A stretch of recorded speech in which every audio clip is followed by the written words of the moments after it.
Good afternoon, good evening to everyone joining. It is Island Foward Live once again. It is Wednesday. I am David Mullings, your host.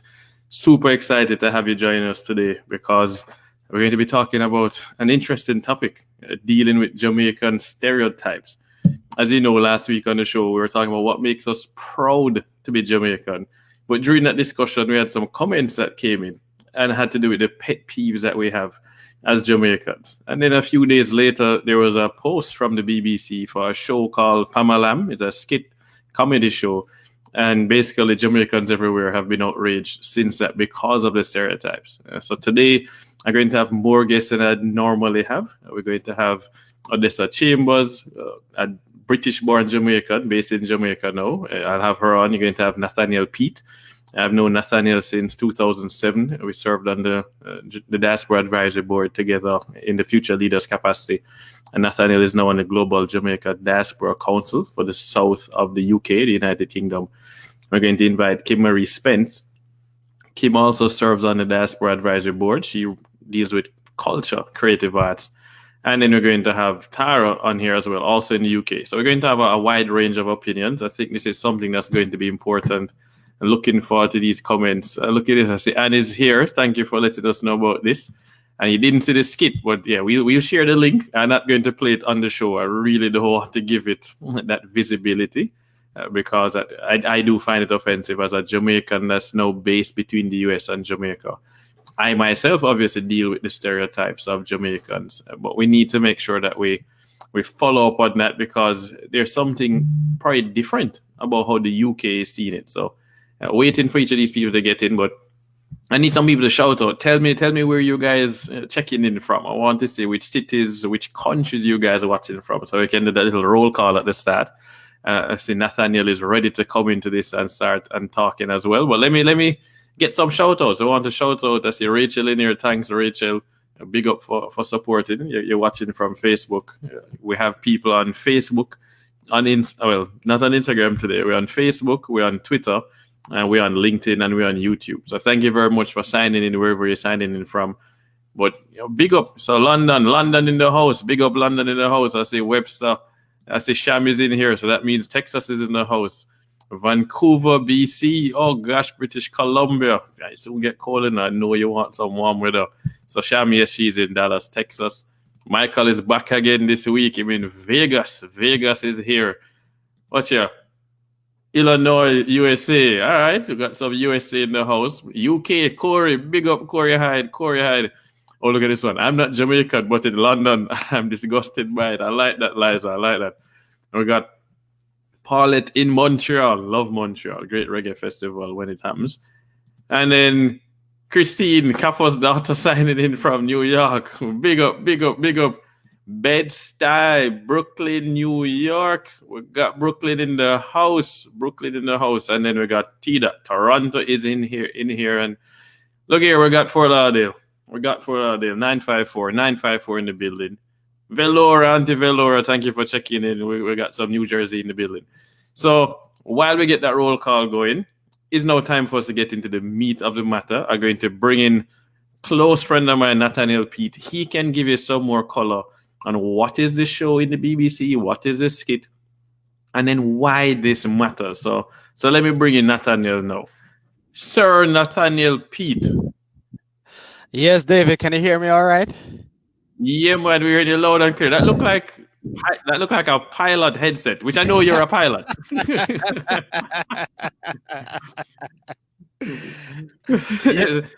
Yeah, man, it's good to see you, David. And this issue is a big problem.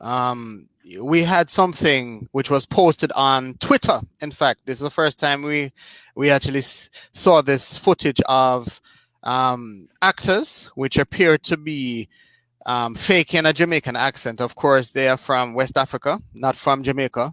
Right. And what they had was depiction of a game show known as Countdown. And within this countdown, we had very vulgar language which was used. Speaking about women in a derogatory way, we had them putting up letters as though Jamaicans cannot spell. Yeah, spell. And then it turned into something like, right, what do you think? And they turn to a Rastafarian or the person that is wearing the dreadlocks, and they turn to the man at the end, asking him, what do you think? And then he is stoned out of his head. Yeah, man. That burning is. a spliff, right? Yep. Then we have these stereotypes, which are then further perpetuated because the host then says, all right, forget the game show. Let's begin this rhythm. And they begin this rhythm and they start to gyrate and they start to do these actions. And the woman start to gyrate. And then what happens is the countdown clock, where you have the image of a man with his hands up high. Right. You then have the man's genitals go down long on the counter for the clock, and now it is swinging backward and forward on the shadow of the silhouette of the man in the background against the clock. Yeah, man. It then moves into a frenzy whereby you have people, women bent over and men gyrating against them, a man gyrating against the side, and them just carrying on in such a vulgar way. The show was broadcasted on the BBC. This went out on BBC One, which is the national channel here in the United Kingdom. It went out on the BBC iPlayer, which is the equivalent of this online digital platform where it has the episodes of all of the series where you can rewatch and rewatch this thing. The vulgarity of this thing is so bad. And when I say that it has generated so much interest from Jamaicans and from those of color and those within the Caribbean community, as well as the black community, the respectful black community has now mentioned that this should not be on air. They have shown their annoyance with Twitter posts saying that it's not funny. It is a mockery of Jamaica. It is destroying brand Jamaica's image in the United Kingdom at a time where Black Lives Matters is so important, where the image of black people, the image of individuals needs to be shown in a positive light, not in a negative light, where our young people need to see positive role models. This inappropriate material was put onto Twitter, a social media channel, which has young people, as youth as young as 14 years old can access this medium. And the BBC irresponsibly put this content online. And we are furious. And in fact, I had put a Twitter post out and I tagged the Minister of Foreign Affairs, Honorable Minister Senator Kamina Johnson-Smith, who then responded to my tweet saying that she would be writing an official letter. I spoke with the Jamaican High Commissioner in the United Kingdom, who sent a message directly to me. In fact, I will read the message that the High Commissioner had written to me as something to put up, and he said this is unbelievable that the BBC, an institution with international repute for trustworthy broadcasting, could find itself in the gutter of promoting such harmful and destructive pornographic material that can only serve to damage the morals and the values we seek to encourage in our young people. This broadcast, which serves to tarnish and to insult the image of brand Jamaica, must be immediately pulled down from the BBC program. I call upon all well-thinking listeners and viewers to join us in this call to remove this program. And that came from the Jamaican High Commissioner. If I can go to what Minister Johnson-Smith actually had replied to my tweet, which I had written, which then sparked the interest from the Jamaica Observer, from the Huffington Post, from the Jamaica Gleaner, to mention that the minister would be writing an official letter to the BBC as a result of this very vulgar content which they pushed out. She generated a lot of interest. And Minister Johnson-Smith had written the following: "This is outrageous and offensive to the incredible country which I'm proud to represent, along with every Jamaican at home and within our diaspora. BBC Three, BBC World, I will be immediately writing formally on this.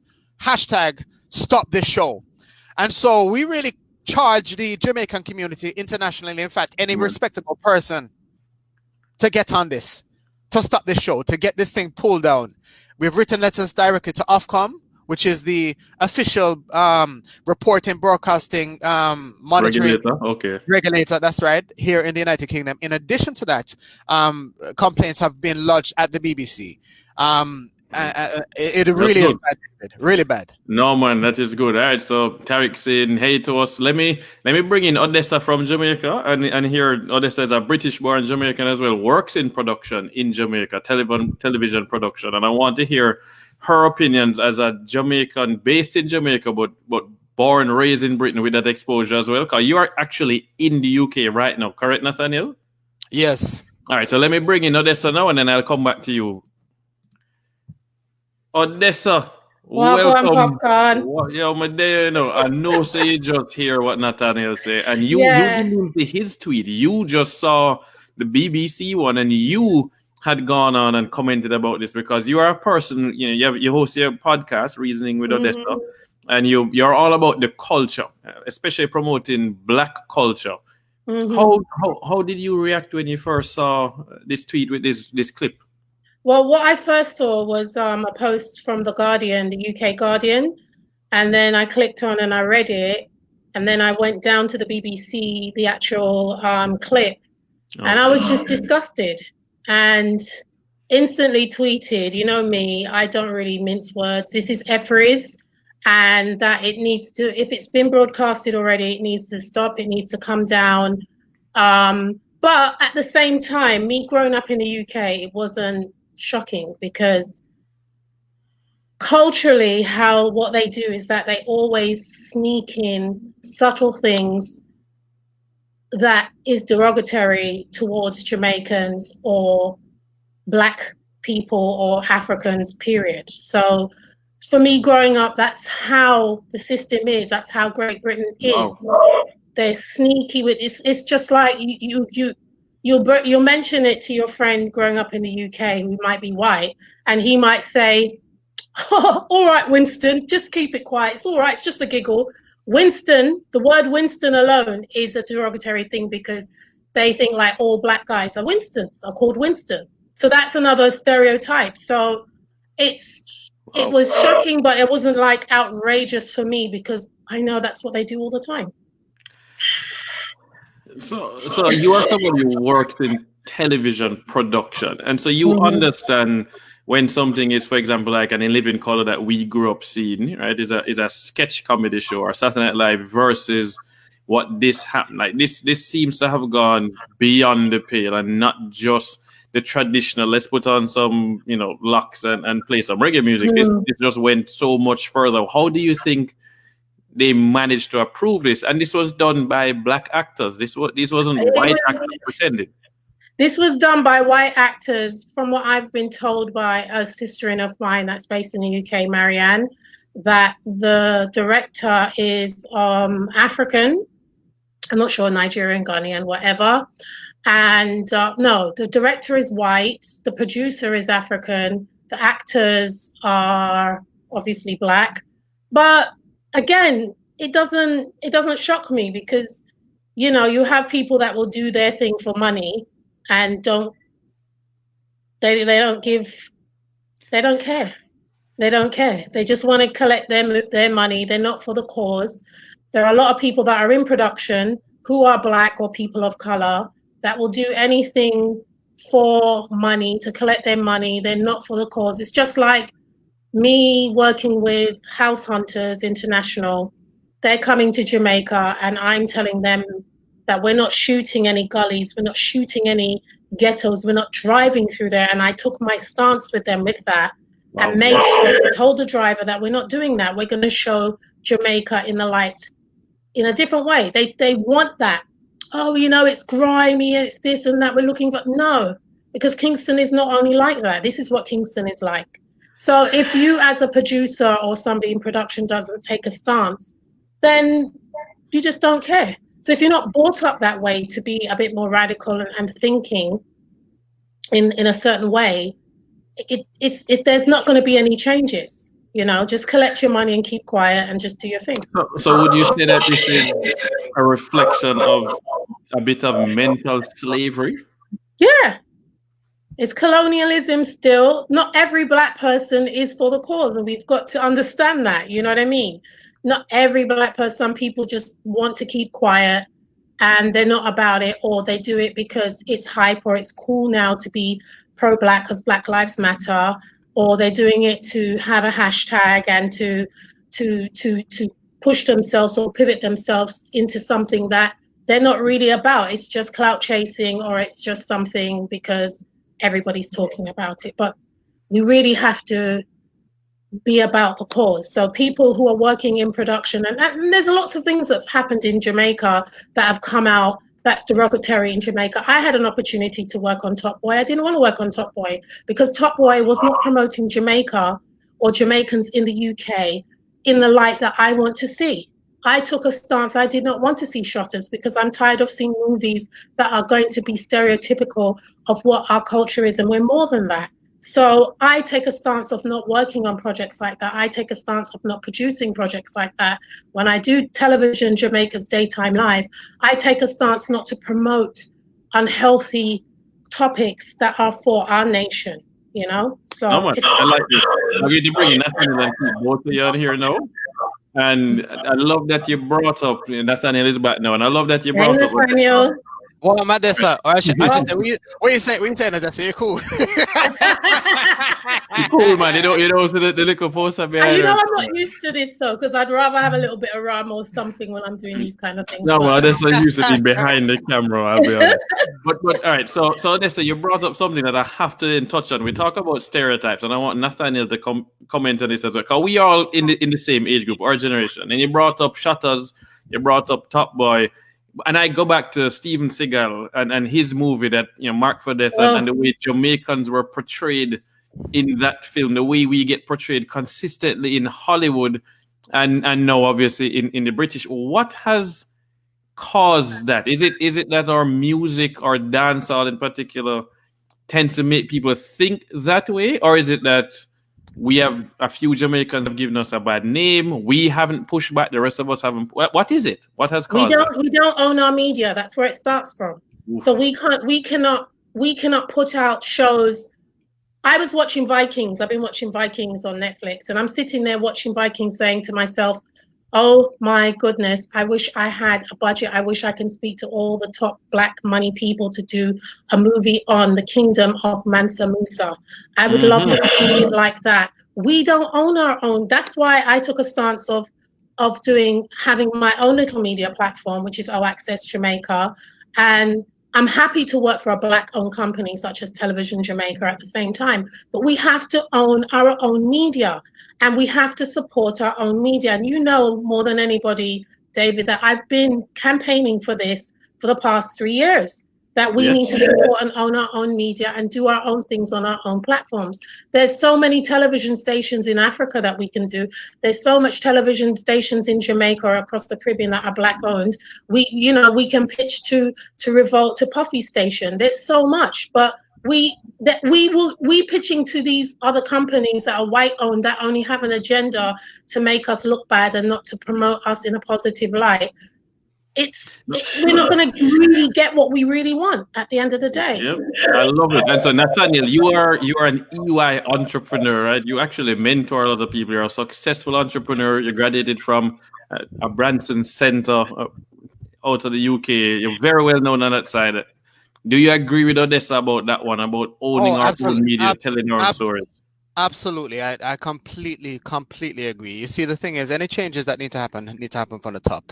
And where you have somebody that is not culturally connected, where you have an individual that doesn't understand the journey of a people, when you have an individual that plays into the general perception, stereotypes of a group of people, then you are going to continue to get this type of output.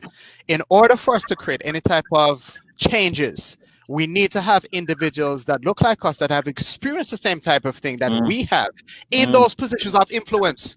And on top of that, it is not just about affluence, it's about influence, because many of us may have friends within these industries. And it's about speaking up. So those people that are at that level is to speak up, to speak about these issues, to try to pull in more. But we collectively now, as an entrepreneur, I'm actually involved in a TV channel, which David. I was about to say you need to bring it up. Yeah, we're actually going to be doing a new TV digital platform known as Aki TV, whereby we're going to promote them Black-based and culturally based positive news, positive entertainment, which will help to then boost our viewership amongst people that look for this type of content. This is about really elevating ourselves up and seizing the opportunity now to actually mobilize ourselves as a group of people to come together, utilizing our skill sets to put pressure and lobby these groups,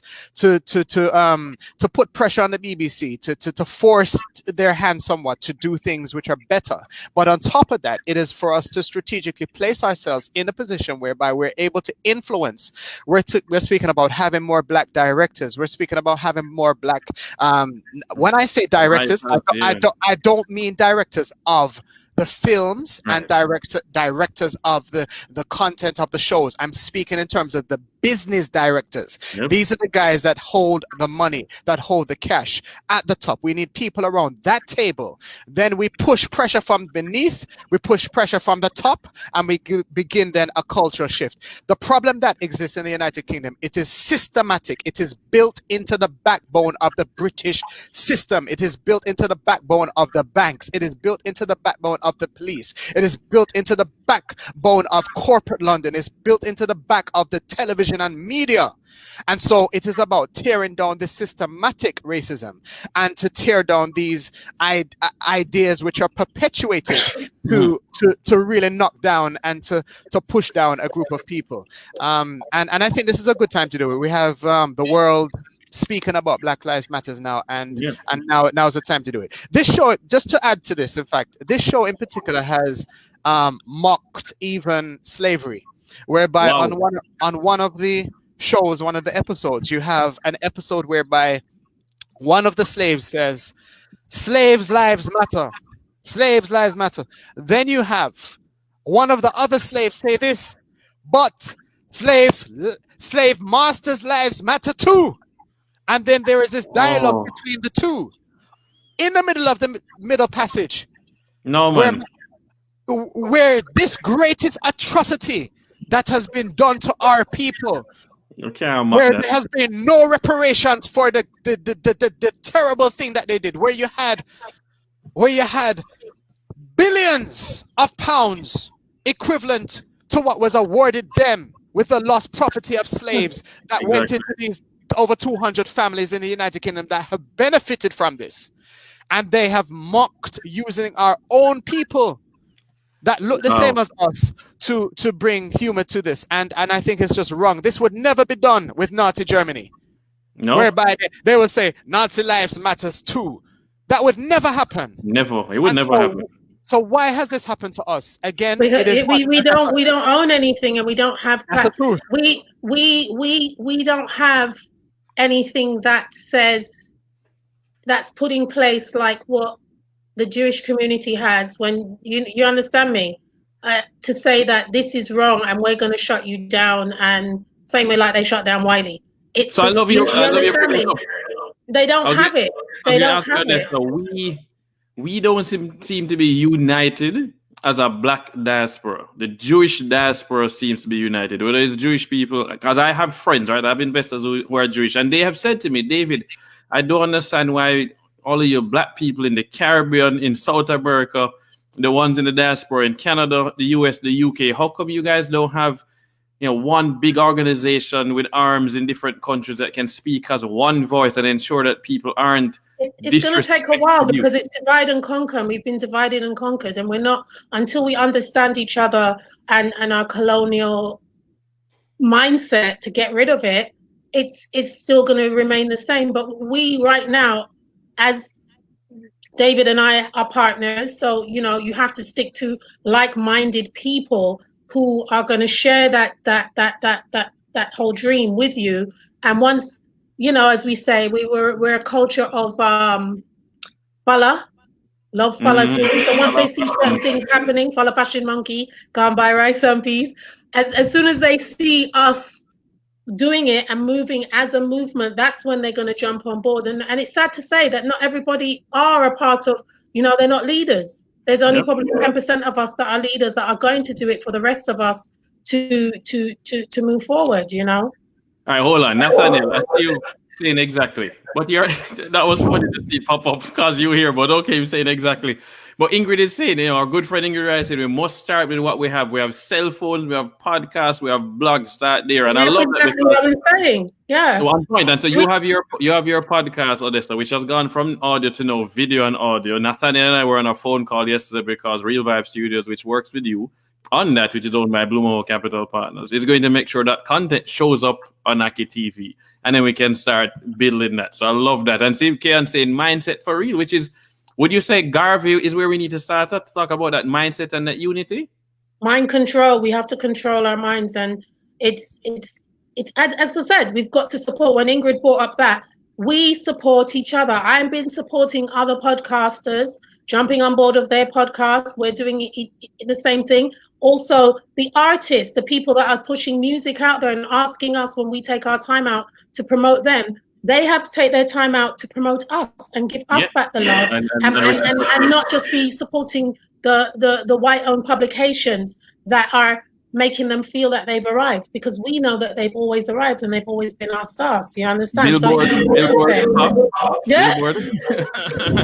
All right, so I see Tara is here, and I want to get her in, so I'm going to have you two drop out. Let me bring her in and get some in-depth stuff with her, because I have never met her, but her bio was just so impressive, and Nathaniel said I had to get her on. So thank you to both of you. Don't leave, though. I'm going to bring her back in. All right. Bring in this lovely young lady. Please tell the viewers a little bit more about yourself, because I will not do you justice based on what I have read about you. Thank you, David. So my name's Tara Johnson-Reid, and I am the UK North leader for the Global Jamaica Diaspora Youth Council, which is an initiative of the Ministry of Foreign Affairs and Foreign Trade in Jamaica. So that's my leadership capacity in terms of the Jamaican diaspora. I have some experience with, issues around race, always something that I've been interested in, despite the fact that I studied biology and then communications and I work in business consultancy. But anyway, just growing up in the UK as a Black female, race is something that I am constantly, that I'm made to be aware of. So it's something that I've studied and that I'm interested in. Right now, we're in the midterm of the UN Decade for People of African Descent, which is something that's been declared because the United Nations has recognized the specific needs of people of African descent, because often people talk about racism, and racism itself is a massive issue, but within that we have anti-Blackness, and that is a term that has only just become popular over the past few years, which is one of the aims of the UN International Decade. So I received some training on that from leaders in Brussels. So that's the kind of capacity that I've come here to speak in, but also I'm just a Black British person who saw that show, has been aware of that show, and was just grossly offended by it, and that's how I got involved in the conversation. No, and so I appreciate you bringing that side to it, because a lot of people actually don't know this was declared as that decade by the UN. So I love that you bring that up. And so when they declare that as this decade, and we see what's happening now around the world with the Black Lives Matter movement, and we're talking more about systemic racism now, you are the generation after me. So I love seeing that this is a topic that matters to you, and we need more of you to speak up as well. Hopefully the world you inherit is going to be better than the one we inherited, and you play a role. But what can people of your age do to play a part in ensuring that this never happens again? Well, it's ambitious too. Sometimes it's difficult to imagine a world where we don't have these things happening, because it's all that we've known. It's all that we've ever known. But yeah, it's important for us to imagine and to work towards the societies that we want to live in, the things that we want to see, spaces where we can live without constantly being made aware of being Black and having a lower social position because of that. In terms of working towards that reality, there are so many different things that can be done.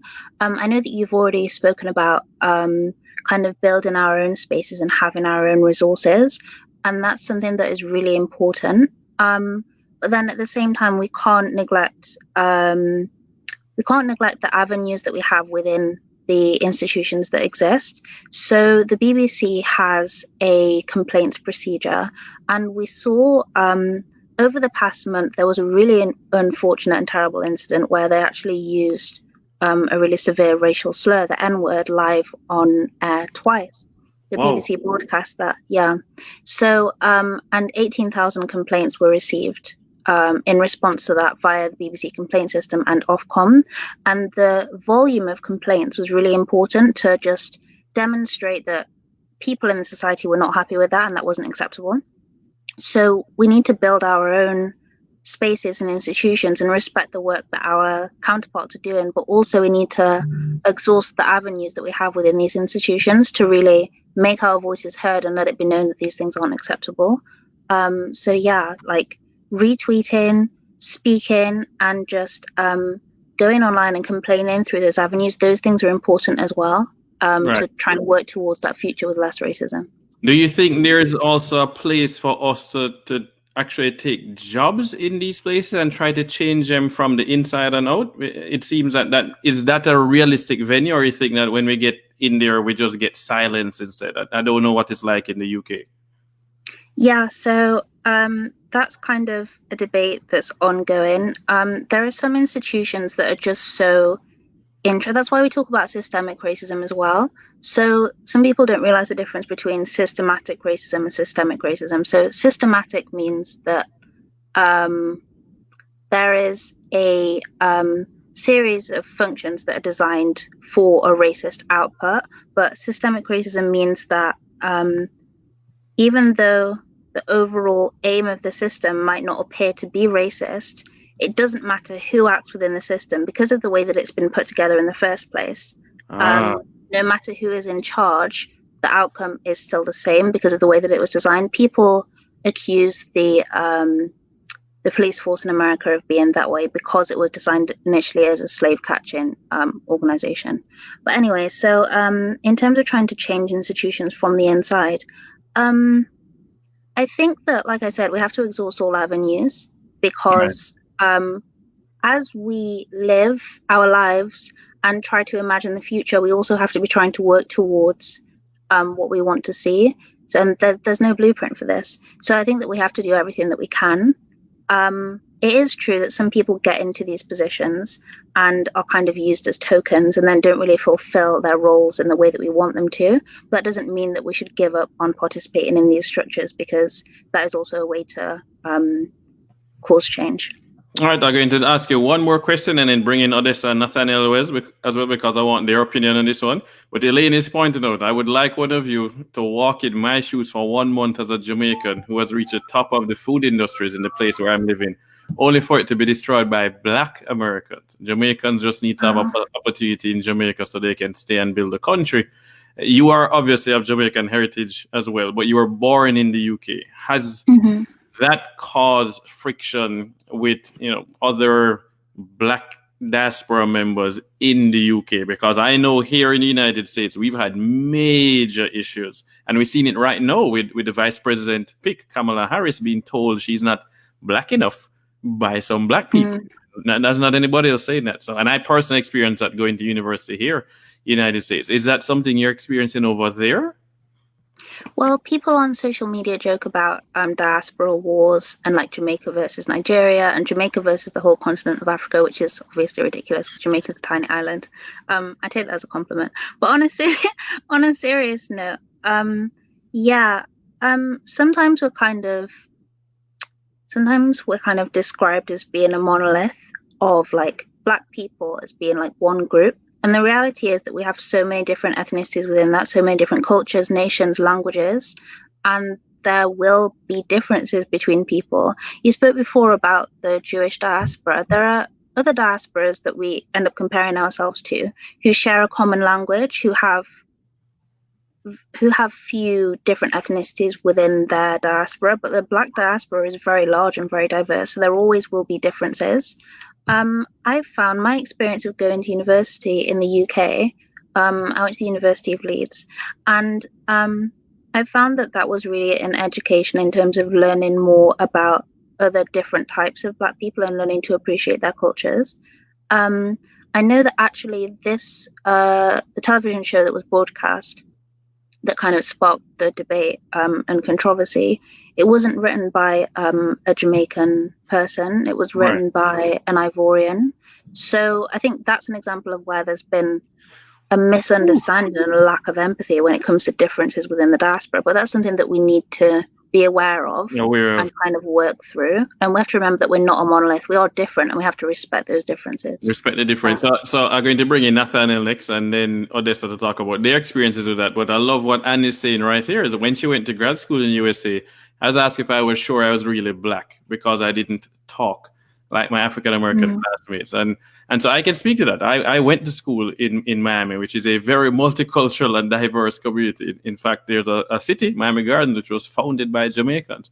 And we ended up having to have a meeting on campus in the UC, the University Center, between the United Black Students Club and the Caribbean Students Association. And we, the Caribbean students, were accused of acting white. And we had to ask them, what do you mean by acting white? And they said, oh, the way we talk. Like, we grew up in a British colonial historical country. We speak the Queen's English. That has nothing to do with white or Black. The way we dress too white. I'm like, what do you mean we dress? Because we dress proper. We were raised a certain way, and we dress what we consider to be proper dress. That stuff is, in my opinion, is very divisive, and we should be doing that to each other. But this is not. It doesn't sound like it's rare at all, and it certainly doesn't sound like a US-only problem. I want to hear from Nathaniel as well, who I'm going to bring it up again, different generation. Nathaniel, in your day, or even now, has that happened to you as well, where people say you are not Black enough, or you're Jamaican and they separate you out, or we have that infighting? Have you had that? I've had racism. I haven't had issues of not being Black enough, but I've had issues of racism.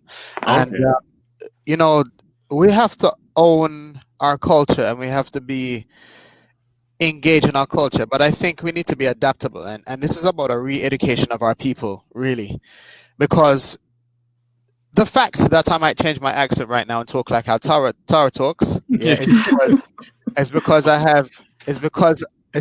I have flexibility. David, you have Jamaicans. David, you have Jamaicans in France, French diaspora that speak French. Amen. This is about being multicultural. It's about being adaptable. It is a skill set. It's not a disadvantage. Now, it is about us being culturally aware. And this is something that both my position in terms of as a Global Jamaica Diaspora Council rep for the South, and also Tara's position as a youth rep in the North. The Global Jamaica Diaspora Council is to try to mobilize the wide global Jamaican diaspora populace, whereby people in the different countries that are not necessarily from the traditional areas of the United Kingdom, or that be that Canada or North America, we are now trying to mobilize wider. And I'm sure there's many people that have experienced levels of racism. I have experienced levels of racism within my aviation. I remember a pilot said to me, he said, someone like you will never fly a plane in Britain. That's what he said to me. Wow.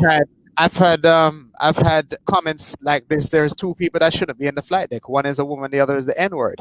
I've had these types of statements which have been spoken. In fact, I was speaking with a pilot today that had experienced this level of racism. On top of that, it is further pushed into society, and this perception of Black people being a negative breed somehow, or people from the Caribbean being the lowest of the low, because when we're looking at statistics of stop and search, you would have more Caribbean Black than African Black that are now incarcerated. there is deep issues in terms of institutional racism. Tara had mentioned the difference between the two, where you have institutional racism, where it is normalized into the organization. Right, in the system. I will give you an example with the police, whereby you have black police officers, which are now facing racial hatred from their own people. Other black people are now commenting negatively towards the black police officers that are now policing with the rules of the system, in that they're doing stop and search, and now they are now being called coons and so isn't that a throwback to the days of plantation slavery, British colonialism, where we divided and conquered the slaves, and we had other slaves who were better off, right, in the house or so on, and they would keep down the other slaves. They would report somebody for running away, turning them back in. Is that pretty much the same thing that some of these we've seen again? It is seen in that context, and of course, black police officers are trying their best to do their job. They've been passionate about this thing. They wanted to do it probably since they were young, and they're proud when they wear their uniform. Right. When they're policing their own community in the way in which the institution says to do it, that's when they're facing the problem. If now that black police officer has the ability to police in the way in which he recognized with the cultural understanding of his own community, now he creates the rapport with his community. Now he's a trusted person within his community because he's doing this now from his own cultural understanding of the people that are there, as opposed to the Yep. All right. So institutional. These things. No, man. These things are deeply embedded. All right. So Kim Marie Spence has joined us. So I'm going to pull the both of you out, and I'm going to bring in Kim Marie because I really want to hear her opinion, especially from the creative art side. This is someone that I've known, former film commissioner in Jamaica, and a lot more than that. So I'm going to bring in Kim. Thank you guys so far. Don't leave. And Odessa, I'm bringing it back too. Kim Marie. Hi, how are you doing, David? Hi, everyone. I am doing good under the circumstances in the state of Florida with COVID-19. So I hope you're doing better than me at this point in time. I'm in the UK, that's all I will say. Yeah, we know. Well, Florida's still worse. That's how I will put it. But Kim, you sit on the Global Jamaica Diaspora Council representing especially creative arts, but you have been a film commissioner for Jamaica. You've been involved in the creative industries across the region, the Caribbean and more. You've gone to school in Australia, and you've been to New Zealand, all over the world. You've published on this specific topic. How did it make you feel to see this kind of a skit being promoted globally on social media? My first reaction was disappointment because I thought it was lazy. So, look, every group has to deal with stereotypes. And stereotypes have been the fodder for comedy before my time and after my time. Yeah, man. The issue was it didn't use that to say anything. It was what I wrote in my article on Jamaicans.com. Thanks for hosting it, and Rhythm Style as well. That it was punch down humor, meaning like it was meant to denigrate. There was no smart point from it. Since I'm in a Jamaican forum, I'll talk about, let's go back to even a thing like Oliver at Large, which a number of us are familiar with. And Oliver, one of his most famous skits was, the first time on a plane. Yeah, man. Look, it was making fun of that country bumpkin first time on a plane thing, but it also was highlighting how much you aren't told, how much prep does, and some of the absurdity of going on a plane. Like, why don't you get, if this is a Jamaican airline, why I can't get Jamaican food? Yeah. And think, but it wasn't, I felt like we were in on the joke with Oliver. I didn't feel like we were being mean. I mean, yeah, we were making fun of, but it wasn't mean. This was mean. Like, so what do we get from it? That Jamaicans don't speak English when there are classes all over the world with people trying to speak like us. So what are you actually saying? We all have dreadlocks. I have dreadlocks. So, I have no problems with dreadlocks. This is not a bad thing. Right. But that is not a representation, and a member of the Black British community knows that, right? Then you have the whole thing of the like well-endowed. I can't even dignify that one, right? Like that goes back to like slavery stereotypes. Literally. Is there anything wrong with being well-endowed? No. Look, I don't have a problem with that, but it's the stereotype and how that has been used, and it was used in that skit to almost say that because we're well-endowed and have, you know, a healthy sexual life or whatever, that we're also stupid. Right. That is racial stereotype. That was what this was used to say why Black people should be okay with being slaves because we're inferior. I mean, you take the history of that particular stereotype goes way back. So that, and then, you know, so it's lazy work. You're using stereotypes, but you're not doing anything with it. And then on top of it, add insult to injury. It's done by members of the Black British community. And yes, I mean, I don't buy into this whole thing. People, there are differences where the Black community isn't of itself a rainbow, right? And so, you know, not all Black people are the same, blah, blah. So I don't need to say that in this audience, but it did hurt more that in a moment that we're still talking about BLM here in the UK. We're still going through the Windrush scandal where the post-war generation of Caribbean immigrants, including Jamaicans, who have contributed a lot to what is now British culture, that you make fun. So I just, the political moment, the laziness of the sketch, the stereotypes used, which were dated. They're not even new stereotypes, David. Like we have some new. It's the oldest ones. I know. Look, if you were gonna do Jamaican stereotypes, what about some new ones? Like do the research. Like I was just on so many levels. So do you agree with Nathaniel and Odessa's points about owning our own media entities, our own outlets to tell our stories as well? I mean, you were film commissioner. This is exactly what you were working on. No. Okay. Yes. All right. The yes is sure. Do we need to tell Jamaicans telling our stories and even diasporic Jamaicans telling our stories? Yes, completely. Could never be against that. But the issue is not just, okay, we tell our story. The issue is also, so those who are already in positions of power, if they don't get a free pass that, oh, well, we're not Jamaican, so we stereotyped it, but we're not Jamaican. No, I think across the board, we all have a responsibility to treat each other with respect. It's not just on the backs of the Jamaicans to do that. Right. So that's where the no comes in. I'm not against us telling our own story, but in the same way that if a Jamaican, and I wrote this on Facebook, like if a Jamaican did a skit where we were doing a similar humor on that kind of platform, like not just, and even in private company, but say on a BBC level platform doing a skit about Bajans, I'd be upset. Yeah, we shouldn't do that. You get what I'm saying? So it's not just up to us. Right, it's not just, this wasn't a Jamaica thing alone. It shouldn't be happening at all. So let me bring in Odessa now. But it does point to the need for greater diversity of who gets to make what, and also that the standard they should be held to, not because you're Black means I have to put up with shoddy work.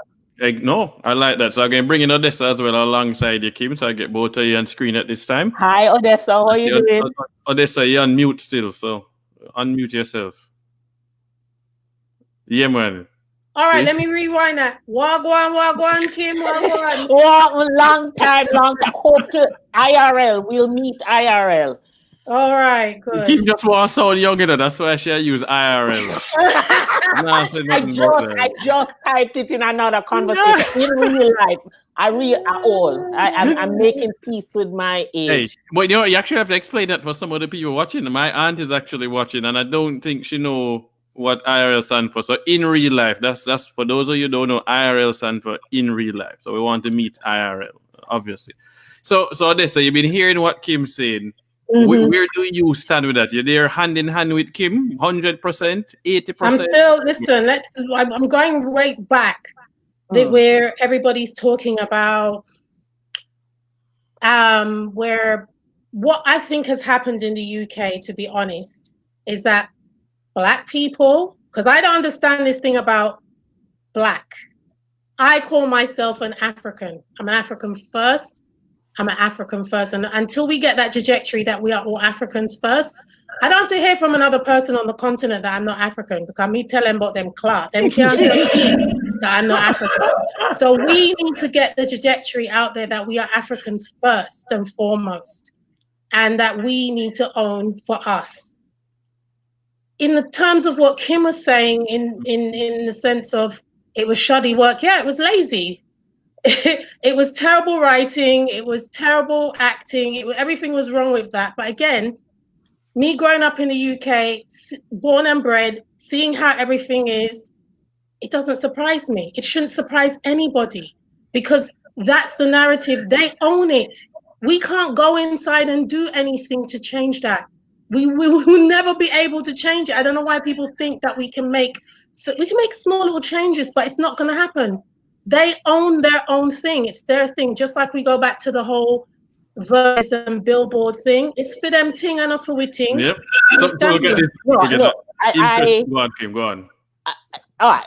2 points. One, I agree with that. And actually, myself and academic colleagues in the academic space talk about the fact that, it's not enough to just put in more Black faces or more people of color faces when the institution itself is built on their systematic and structural racism of this. But I'm a little more hopeful. I'm just naturally a glass half full. When I see what Michaela Coel has done, I know that there's space for new work. Like watching I May Destroy You, I was just like, wait, she just Black. Like, she Black, but it's like she living her life. That's not the essence of who she, and it's, again, there are many.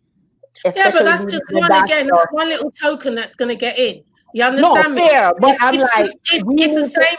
It's one little token that they're going to let in. They're going to let in your one little Ava. They're going to let in your one little Michaela. They're going to let in one little. Let's just speak facts. It's not our thing. It's not our thing. We got to build and support our thing, and that's where we are wrong. That's where we're still there waiting for Massa to give us the little handouts. No. And I agree with that. I do agree with that. And we're still segregating each other by calling each other like Africa. We are all Africans. Unless you educate your own brother and sister, teach one.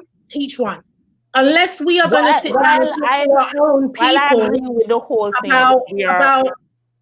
about what's real, there's never going to be any change. We got to change within ourselves first. We have to change within ourselves first.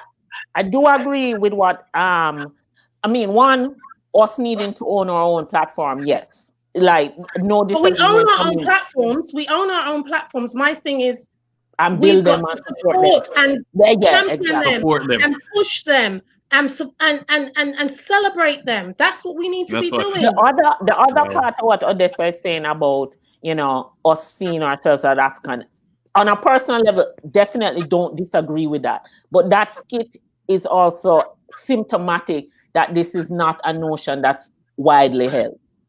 Yeah, but we call it mandingos, isn't it? Like, it's because you understand me? It's not between the writers are that the writers are of African descent.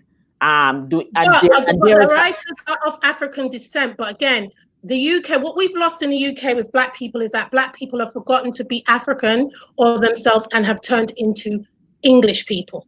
They are English, and they have forgotten who they are of self.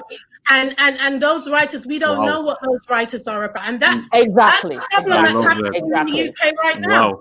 We borrow and grow from the 70s. They've been assimilated and moved to Jamaica in the 90s. Assimilation in David. They have a much right to being British, but not understanding the history of how you got here. I wouldn't support anybody saying they don't have a right to that. Once you're comfortable in that system and you're going to the pub to have a Yeah, drink with because the Debbie, system is I'm doing a already- stereotype, or Sharon or Michelle, and you're going to the pub and you're like, yeah, you're forgetting who you are as a person. You're not being Yoruba, you're not being Jamaican, you're not being Bajan, you are fitting into their world and their system of who you're. That's the problem that's happening in the UK. We've forgotten who we are. I wanted to make a second point of like, one, I should have talked about the stereotype in and of it's the part I didn't get to was the whole thing about the dancing and the whatever. Right. A lot of people, interestingly, I guess maybe I'm a little scary, so I get more of the critiques in my inbox because I guess no one wants me to burn a fire on them on my Facebook page, right? But and in my inbox, I got a lot of images of people daggering and whatever. And they're like, Kim, what do you think of that? I'm like, dude, again, you know, we recently had a visit from Madonna. If Madonna was daggering at Golden Eye, it would be on the front page. You'd hear how Jamaica is great. Jamaica is fabulous. But we're influencing the world. But it was. Yeah, it was. I mean, it was being celebrated. I know, right? But then you're coming to say to me that, you know, us what you call it there, us going into what you call it, us doing that on air is bad. So we also have to deal with our own Judeo-Christian issues. I see Tara talking about I can go to the pubs and stay black. I completely agree with you, Tara. I think, you know, it's interesting. At times I get accused of being too Jamaican. Other times I hear a too white because I like it, actually. I really do like it. All right, I need to bring in the rest. I can bring in Tara and Nathaniel, and I want each of you to take a chance answering Corey's question. I'll go last. Yeah, I see it. This is the first time I do in all of us, so we got all of us out there. Corey asked, very interesting. How do you actually feel about the stereotypical Jamaican? So I'm going to start with Kim. I need you to define in your head what is the stereotypical Jamaican. Listen, I might not be the best person to start with because, you know, that definition of the stereotypical Jamaican. I mean, David, I don't even know what the box is supposed to look like. I want to know what you mean. All right, fine. Odessa, you go on. You can I need someone to define that for me. Stereotypical Jamaican is. That's what I'm saying. It's difficult. It's like, okay, the dad is all he does. Well, from a white man's perspective, the dad is whatless, doesn't, you know, waste man, doesn't look after his kids or whatever, goes around bonking all the women. The black woman is large and in the house cooking rice and peas and chicken and, you know, cussing bad word, and the daughter is like a person that goes out and goes to the dance halls and winds up on her man them, and the son is like in the streets roadman. Right. So here's let me jump in right now. Let me jump in. As you know, David, I travel extensively across the world, and I've been to Asia, I've been to Africa, I've been to many places, and the question is this: okay, where do you come from? And then I say Jamaican and living in the United Kingdom, and they say, well, you don't look Jamaican. All right, so what does that Jamaican look like? All right. I've never understood that. The thing is that there is a stereotype which has been it has been really promoted through the great, you know, musician Bob Marley. And the first image that people have of Jamaica is dreadlocks, and you're to have dreadlocks and you are a musician or you're musically talented, right? And that's the perception which I get. Then the next one is all right, spliff, all right, ganja. And that is perpetuated through the images of the t-shirts. I mean, the t-shirt, you go around to New York, you see a big image with the ganja leaf and so forth, right? So these are very strong stereotypes of Jamaicans, you know. And now we've got the same boat which is added to that. Now we're fast. Right? So boom, right, we're strong, we're fast, we have dreadlocks, we smoke spliff, and we live easy, all right? We like reggae music, all right? So in my mind, that's what the stereotype is. However, the perception of somebody else in their mind may be very different, and that's based upon the cognizant reality of the Jamaicans living in their community. And so exactly. I want to touch on that, and I'm going to bring up Tara, but it's so interesting you bring up that as a stereotype versus we see that same stereotype here in the US, but there's also the other stereotype of Jamaicans being super hardworking, have 10 jobs on the side, and they're going to work extra hard at everything. In New York, New York Jamaican, want to have 10 jobs, a doctor, a nurse, or a working professional. So I'm going to talk about my own experience, but I want Tara to go first, and then I'm going to talk about my experience in Miami as what they consider the stereotypical Jamaican when I moved here. So Tara, your answer to this question.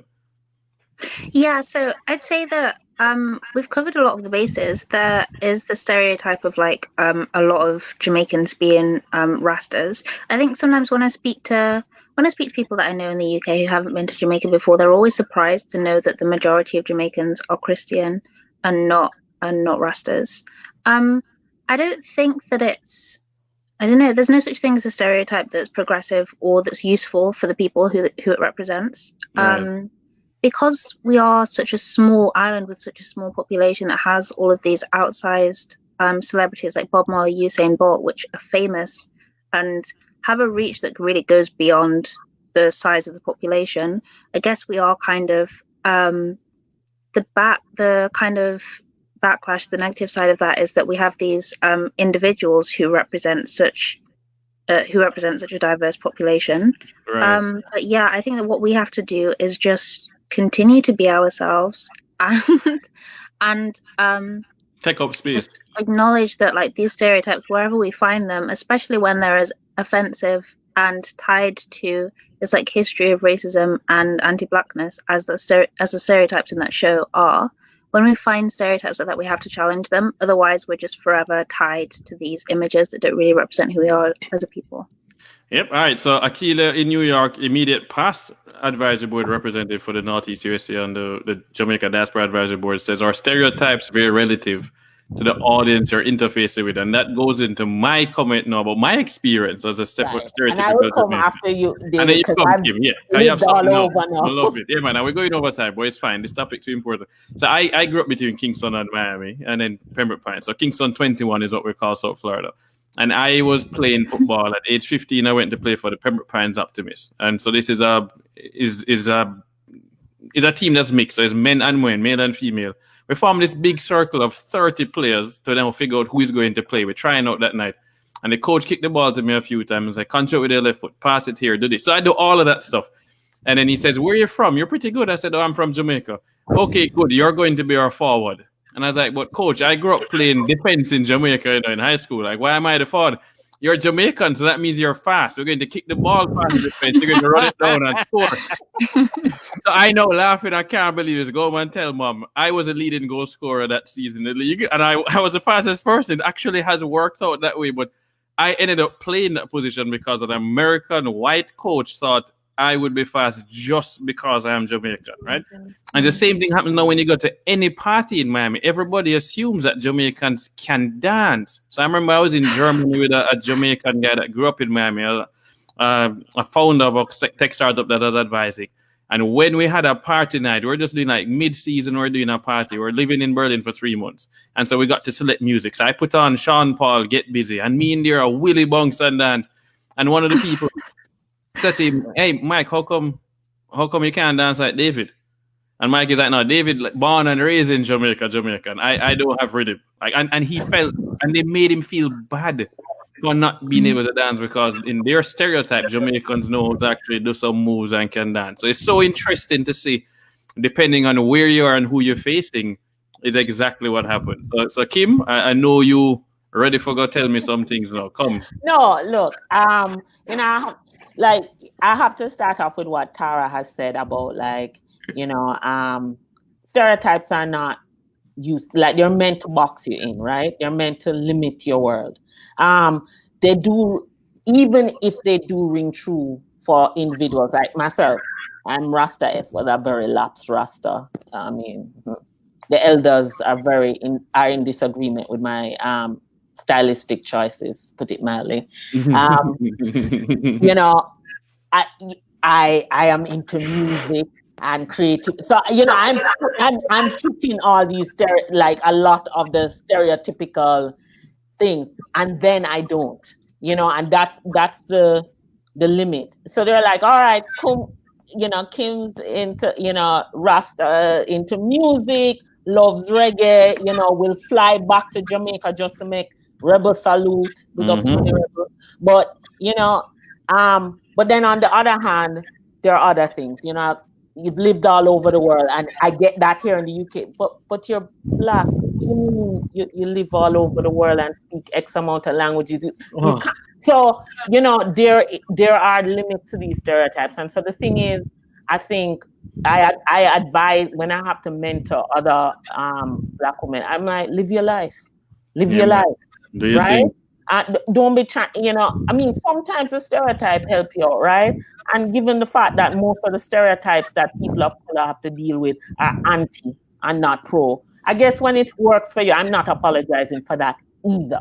Right. But the reality is most of these stereotypes are meant to keep us in cute little entertaining, but particularly for Jamaicans, entertaining boxes of we will crack all the jokes and whatever, but we don't do nothing serious, and we're definitely not the intellectual firebrand at the place. We are not the uber professional like an Odessa. No, we just crack the jokes. Right. I mean, it helps, you know, it has helped me in research because, you know, there is a Jamaican discount I found internationally on anti-Black racism. That's how I put it.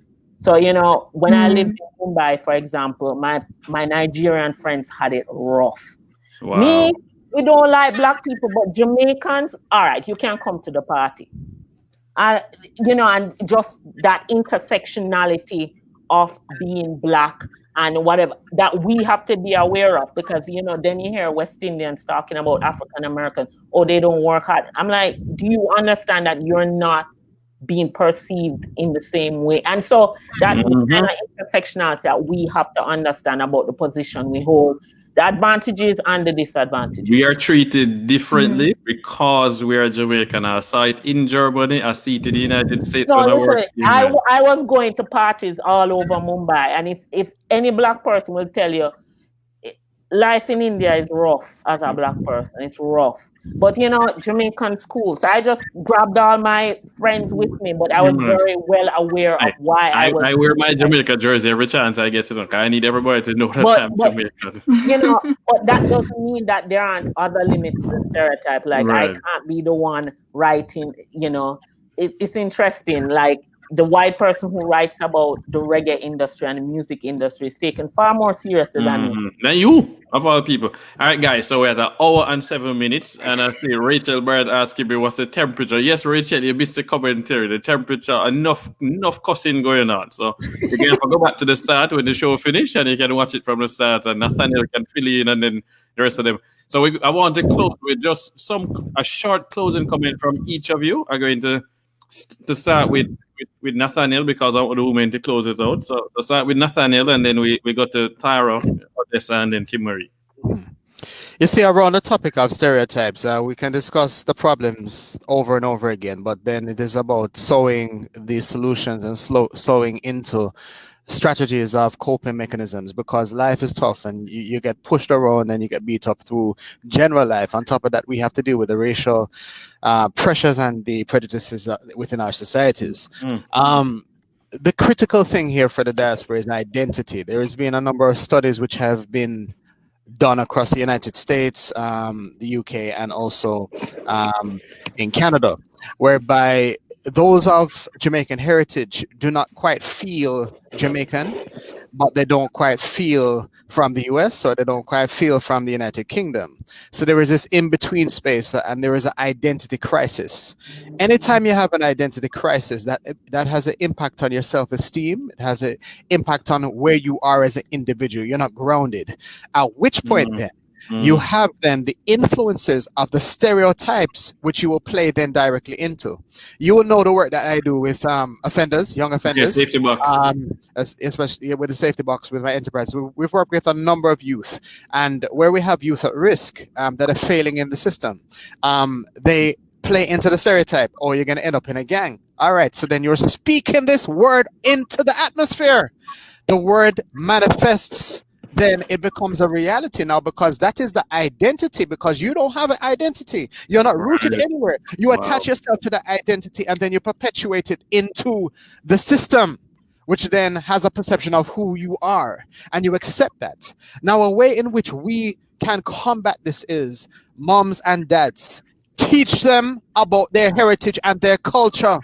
We have immensely powerful words spoken by people like Marcus Messiah Garvey. A people without knowledge of their roots is like a people without knowledge of their history and their past is like a tree without roots. Yeah. And I'm so passionate about this in that we have to teach, we have to lead, we have to invest in our young people. We have to tell them they're kings and queens. We have to teach them about their heritage of African kingdoms and where they have come from. We have to show them the role models. We have to teach them and be that role model for them. So that their identity becomes solid. So when they see these perceptions, they don't believe these perceptions, and they knock down the stereotypes, not necessarily through the words they speak, but through the way they act, which is why you have the New York Jamaicans, which are perceived as being hard workers, because their friends, their associates then will see that. And then we are our own vessels of light to change this very dark perspective that people have. And we need to unify. Unify. You know, it's like on the Black Planet of the Apes, whereby you have the planet, the ape, where he has the stick and it says one stick weak. He breaks the stick and he breaks the stick, and then he has a collection of sticks. He says many sticks strong. This is what we have to do. This is about now identifying with our culture and our heritage. Putting aside politics, putting aside, differences, but then identifying with this core thing, our identity, knowing who we are, where we come from, is the fundamental thing to knock down stereotypes that are pushed on and perpetuated through the systematic and institutional racist organizations and society. No, man. Well said. So, Tara, your turn to close out, and we got Odessa came in, and I'll end the show. What you want to close with? Yeah, first of all, I just want to say thanks to David for putting this panel together. This has been a really interesting conversation. But as Nathaniel said, it's important to study, and we can't defy stereotypes before we really understand what they are and what the ramifications are. So each individual person has a different interaction with anti-Blackness, with these different racial stereotypes that we see. As you've said before, in some industries, it can seem advantageous when you're involved in sports and people assume more of you because you're Jamaican. That can seem positive. But as I've alluded to before, stereotypes are largely negative, and they don't serve. For every person who is lifted up, there are other people who are brought down by stereotypes. There are some instances where people think that stereotypes are harmless, and as history progresses and people aren't educated on the origins of where these ideas come from, a lot of the time very insidious and violent ideas can be normalized and can be accepted in a way that they shouldn't be. So the fried chicken stereotype, for example, loads of people like to joke about how Black people love fried chicken. That was actually popularized by a film called Birth of a Nation, which was a key propaganda material for the Ku Klux Klan, and was used to argue against Black people being allowed to vote in America.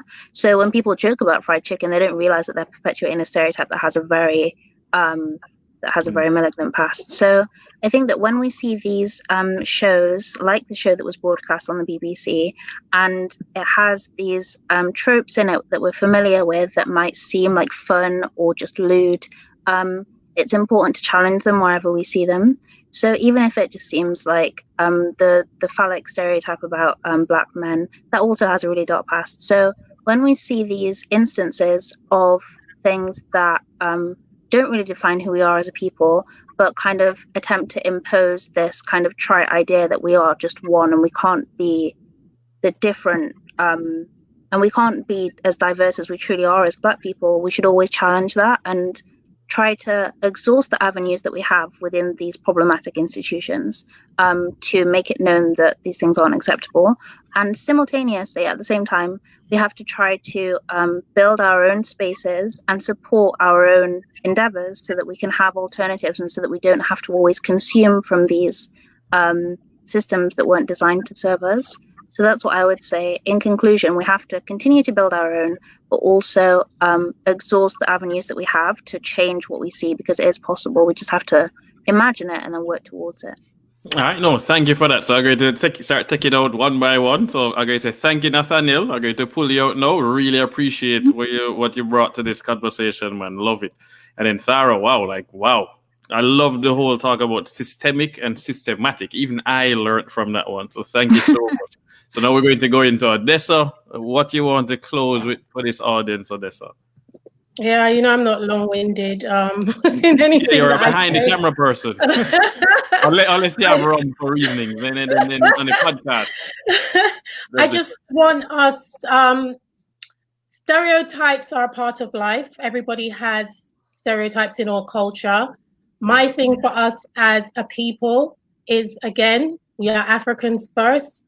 We are magical, we are great, and that we need to try to stand up and support each other, because if we're not going to do that, there is not going to be any changes. And even if we want changes and there are systems happening, even though you have things like the BBC and HBO and stuff like that, always remember that they're always going to let in one person through the door, but there's never going to be real true change unless we stick together, support, celebrate, and grow as a people. And that's basically it.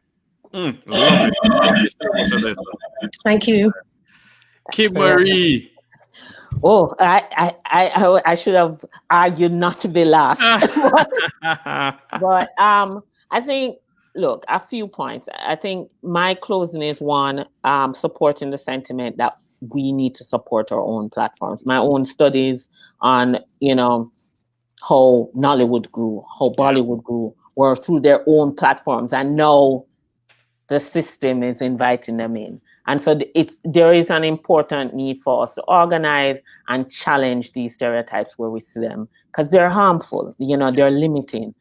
But I also want to add another point. The point is not to challenge stereotypes to create this new good Jamaican stereotype. The thing is to have no stereotype. That should be the aim. Where if I, Kimmery Spence, am completely worthless, then I, Kimmery, am worthless. It's not all Jamaicans are worthless. So I always talk about, the core of the fight for equality. People talk about the right to be good. I'm like, actually, it's about the right to be worthless and individually worthless, and not because everything I do is now, Black women do this, right, Jamaican women do this. So the thing is, it's just for people to understand that there's Jamaican is an identity, and an identity that requires work to pass that down through the generations, particularly in a diasporic way, in a diasporic circumstance. But it's about us having the right to be good, in between, but unfortunately, a lot of bad stereotypes are thrown at us. In terms of the arts and culture aspect, we need to challenge it and keep challenging it so that this kind of laziness is not a go-to. If one, the learning that there are other ways to represent Jamaicans, and if the carrot part won't work, then there's a stick that Jamaicans are gonna talk up if you represent them in this very lazy, dated way. And so I want to thank Jamaicans.com and of course yourself, because I have gotten comments from other friends of color who admire the fact that Jamaicans got together and made their disagreement known. And it's about a unity for the platform, but also for us making our own comments known, particularly in a country that we continue to help build. No, man. Thank you so much, Kim Marie, for that. I think that is a great closing. So I won't have too many words to say. So I'm going to have you come off now. We're going to do the closing and we can all disappear and try and relax this afternoon. And then we can go back and share this with our friends. So thank you so much, Kim Marie. Stay safe in the UK and see you in Jamaica IRL soon. Soon. Everyone, thank you so much. The show went 20 minutes over, but as you can see, we had to stay on this topic. We had some amazing guests, as you can tell, and I'm so happy to have some of my friends. Right, some of them are people I actually know, but I also need to thank Nathaniel for ensuring that Thara came on. We got someone that I have never met who brought a really interesting perspective and a younger approach to it. But we can see where it is. So Odessa, thank you so much. Nathaniel, thank you so much. Kim Marie. This is a topic that's important. Please share this video with your family members. Discuss it around the dinner table, especially this Sunday. Stay safe where you are. Remember, COVID still a keep, right? COVID-19 is still out there. Please let us be responsible as well and be very careful about going out without masks, doing things that we don't have to do, partying. Please, social distancing is important. But this is 2020, and certain things just can't continue anymore. Next week, Island Foward, same time, same place. Show is going to actually have a representative from JAMPRO, Jamaica Trade and Invest, to talk about Jamaica and what does a post-COVID Jamaica look like. What has JAMPRO been working on and what do we envision the future of Jamaica to look like? So stay tuned for that one next week. Really appreciate your time. I don't take it lightly. So thank you, everyone. Tuning out, signing off later. Respect and one love.